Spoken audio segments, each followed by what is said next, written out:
Alan and Erskine, I'd like to thank you for your efforts. I'd also like to recognize Joelle Cannon on my staff, who's spent a lot of sleepless nights working with your staff, who've spent a lot of sleepless nights trying to develop a product. You know, as a physician, I'm trained to find the real problem. What's the real problem? Not the symptoms, but what are the symptoms and signs lead me to is what is the real disease? And the real disease is we've abandoned the concepts of our founders. We've created reliance instead of depending on self-reliance. We've created government programs that are unaffordable.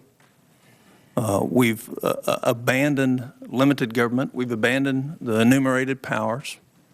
And now we're in trouble. And nobody's looking at what the real problem is.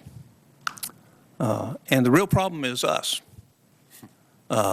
Alexander Tyler said all republics fail. The average age of the world's republics is 200 years. And they all fail because eventually the populace learns that they can vote them something from the public treasury. And they all fail over fiscal issues. They're not conquered from without before they rot from within. And we're rotting. We're rotting as we sit here and speak today. In 2004, I had the privilege of reading a book by Peter Peterson. I want to give him credit. He talked about where we are today long before anybody was talking about it. He wrote the book in 2002. It's called Running on Empty.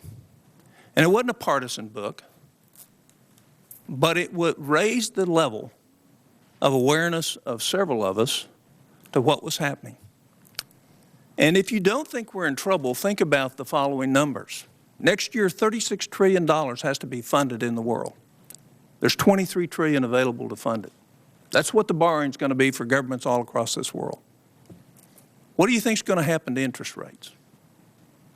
What's going to happen to the cost of not living within your economic means? It's going to be disastrous for us. And the threat isn't coming in 4 or 5 years. It's coming in 1 or 2.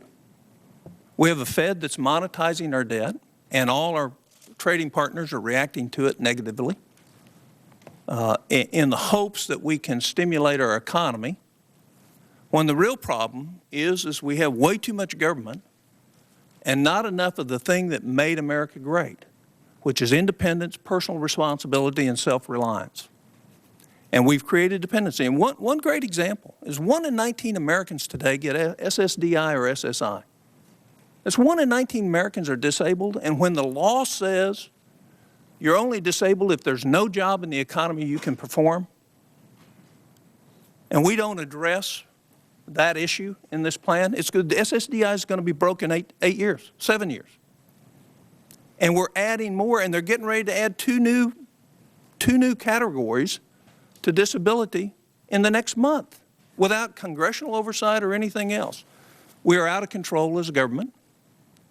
We have abandoned the principles that made America exceptional, which wasn't the government. It was the people. Last name is pronounced Coburn. It was us relying on ourselves, not saying I can take a pass and depend on the government.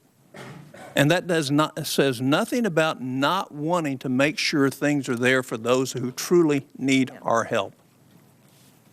A compassionate response to those that cannot fix their situation any other way. We ought to be there to help them. But that's not what we've created in our country. And there are a lot of things that I think have been accomplished through this commission. There's a lot of knowledge been gained by a lot of people. We've totally disregarded the long-term problems that we have with health care. I agree with Paul and Jeb. Paul's roadmap is a way to solve that problem. Nobody has come forward with another solution because nobody has the courage to come forward and say we can't have what we think we have today and still have a future. And Paul has had the courage, and those that have supported what he's done, to come say, if in fact we want to solve the problems, everybody has to sacrifice, which means you cannot be comfortable with the status quo.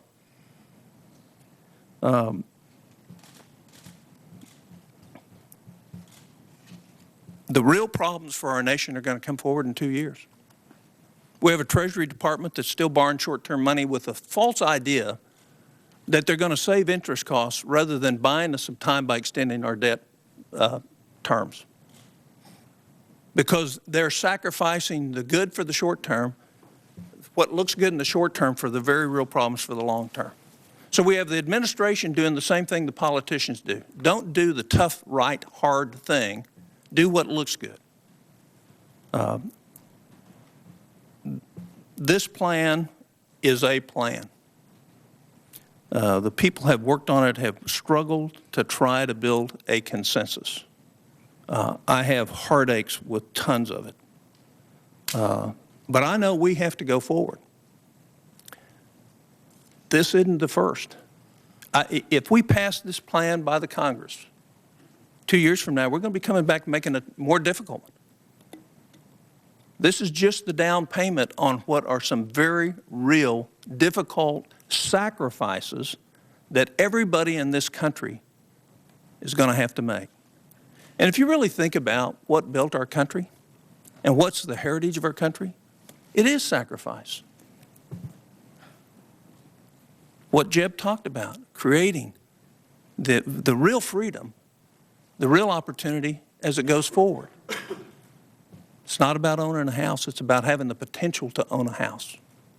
And so my questions really come down is, will we come together and put something out, even though probably 50% of it I'm not happy with, as a down payment to make a statement that says, this problem is so real, Tom Coburn can't have what he wants. And I can't. And I'm going to have to sacrifice, and my family's going to sacrifice. But I want to make sure my grandchildren have some of the same opportunities and freedom that I've experienced.